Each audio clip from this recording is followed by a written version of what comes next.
Looks like Oswald Cobblepot owes Jim Gordon another debt of gratitude. Welcome back, everyone. This is Jason.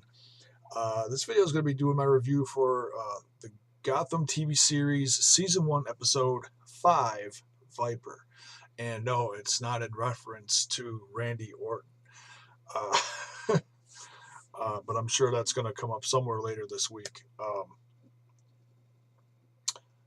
with Randy Orton's growing, meme popularity, maybe. But nonetheless, I don't want to stray too far off of this. Excuse me. Um, yeah, the underlying criminal in this episode is I didn't write down the gentleman's name. I apologize. We'll just call him Viper because that's um, the chemical weapon that he makes. Uh, Very strange. It comes in a little flask, and you pop the top and inhale it, and it makes you incredibly strong, and then kills you a very short time later. Um, Very, very, very odd. And basically, it's not meant to be one of those addictive things where you take more and more of after one dose. It kills you after a while. Um, but that's what it looked like at first. It looked like Viper was giving this to people to have them do his bidding, um, to make him rich or to do criminal acts to benefit him. That's not it at all. Um, these people, he's giving it to just the general public, the poor, the homeless. And by the episode, he infiltrates or tries to infiltrate a Wayne Enterprises gala where Bruce Wayne is invited along with Alfred, and Jim Gordon and Harvey Bullock take him down at the end of the episode. But in the process of that, all these other things are intertwining and interweaving in the plot. Bear with me as I'm trying to get through this. We see from Bruce Wayne is, still frantically trying to solve this case of his parents' murder. And as he's digging deeper into their files and piecing things together, and he's got stuff up on the wall. He's got boxes and boxes of files in the library, and he's working feverishly at this. He's seriously, he's educating himself about Wayne Industries and his parents' company while trying to, solve this case. And he's starting to realize that there may be some very corrupt things going on in his parents' company, and he's not understanding why his parents would be involved in something like that, or maybe it's something they didn't know about. But he's slowly putting it together. One of the main things is the it's a word I want to use. The tie between the two companies of the Wellzine, the chemical-based company, and Wayne Industries. Why are those two together? Where it seems that Wellzine is such a bad thing, because then they find out that's where this Viper drug came from. It's actually a chemical weapon. And they tried using toothpaste and stuff like that to cover it up. Saying, oh, it's just a wonderful company to make household items, and stuff like that. It's not. That's just the camouflage, the real purpose of this industry. And so Bruce Wayne is starting to uncover this stuff. We see at the beginning that Alfred is trying desperately to make Bruce, just to take him away from this for a while, to show him that, as important as all this is, he's trying to trying to keep him a kid, you know, plain and simple. It's like he's growing up too fast, getting involved in all this, trying to solve the case and all this, and he's like, hey, why don't we just go take a walk? And Bruce is like, no, I'm busy. I'll walk later.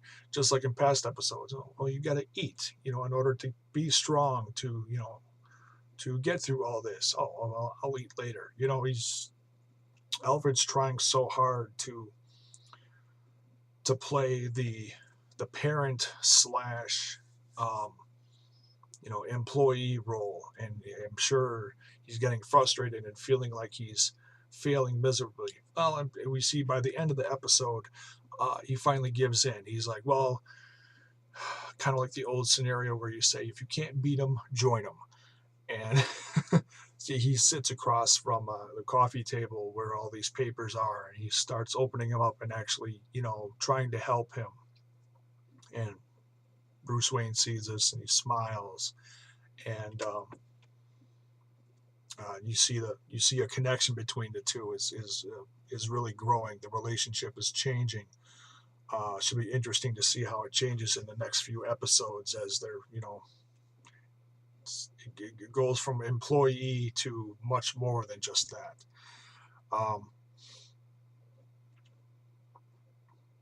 And in the aftermath of the last episode, where we see Arkham was split between Falcone and Maroni, we see a meeting uh, of all the constituents that are under the Falcone family, like the different bosses, including Fish Mooney.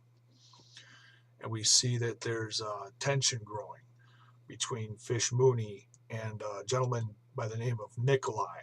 I didn't catch the full name. Um, and then we see by the end of the episode that was all um, just a big play to act like there was discontent inside the family, where we find at the end of the episode that this Nikolai is in bed with Fish Mooney, and they're actually plotting together for the takeover of Falcone. And we also see in this episode uh, the young woman who Fish Mooney was trying to hire in her club. And I remember in the last episode, the gentleman who was one of the you know guys at her side, like Oswald Cobblepot was. He's like, hey, she was a nice girl, and she's like, I'm not looking for a girl, I'm looking for a weapon. Well, we see in this episode of Viper that this young lady truly is becoming a weapon. Um, Fish Mooney, we see little segments here and there that Fish Mooney is training her to, to act a certain way in a certain conversation with a certain person, um, to seduce them, to play along, all these different things, to sing um, favorite songs of a certain gentleman. Well, we find out in the last scene of the episode, it's Falcone.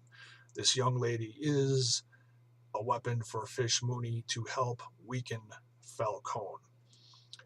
Whether it is to seduce him, spend time with him, weaken him in some way to get closer to him, we're going to find out in the next few episodes. But we see what she's really trying to do here.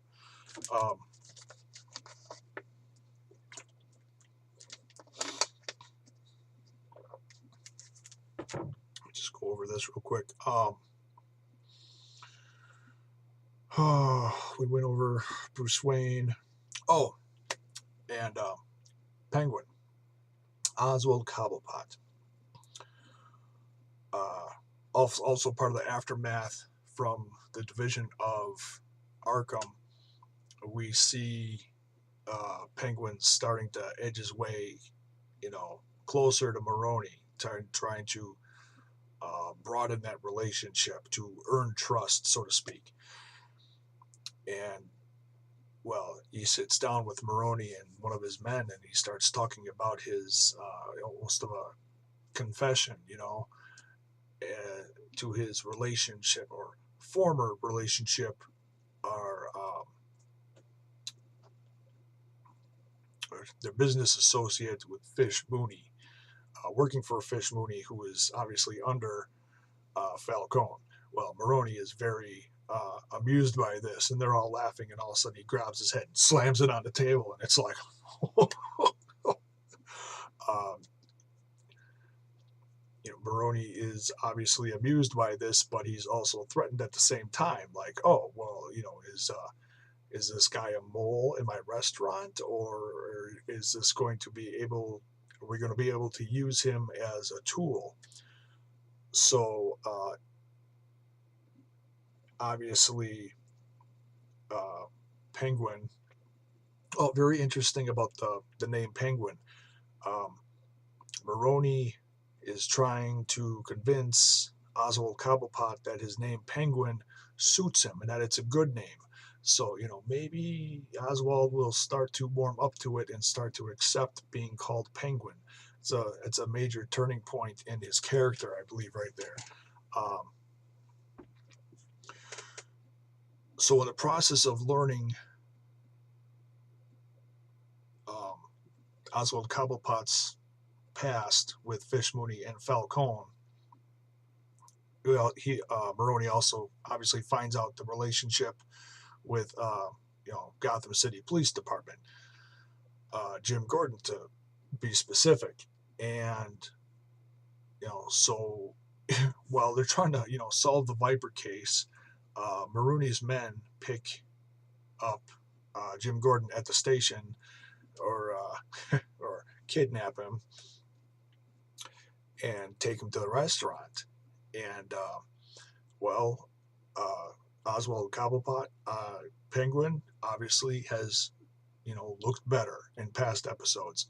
They beat him up, they threaten him, and then they're like, if your stories don't match about your past, then you're done. So Jim, in a very tense situation, your average person would get excited and probably fumble up the whole story. And man, he plays it cool. Uh, he doesn't look too intimidated, and tells him about Falcone and his relationship with Falcone and Penguin, and the stories match. And Maroni is very satisfied with this and lets them both live. So very close call for all parties there. And so that's why I said at the start, Penguin certainly,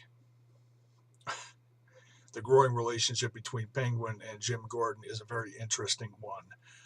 Um, and once again, Jim Gordon, trying to do the right thing and fight crime in the city, is still pulled dangerously close into that gray area, where now he's starting to look like he's might align himself with Maroni in a roundabout sort of way through Penguin. Uh, Bit dangerous stuff, because he's also got a relationship with Falcone on the other side too. Um, Falcone obviously sparing his life because he had a relationship with Jim Gordon's father, the former DA. I believe that's what he was. Um, so yeah, the plot thickens in Gotham. We start to see more and more relationships intertwining and growing and dissolving all at the same time. So that's my review for this one. Another great episode. Like I said, the plot's thickening. Where we see Penguins going with the Maroni family and Jim Gordon, and yeah, it's getting better and better, guys. What did you think of the episode? Tell me about it in the comments below. Thanks for watching.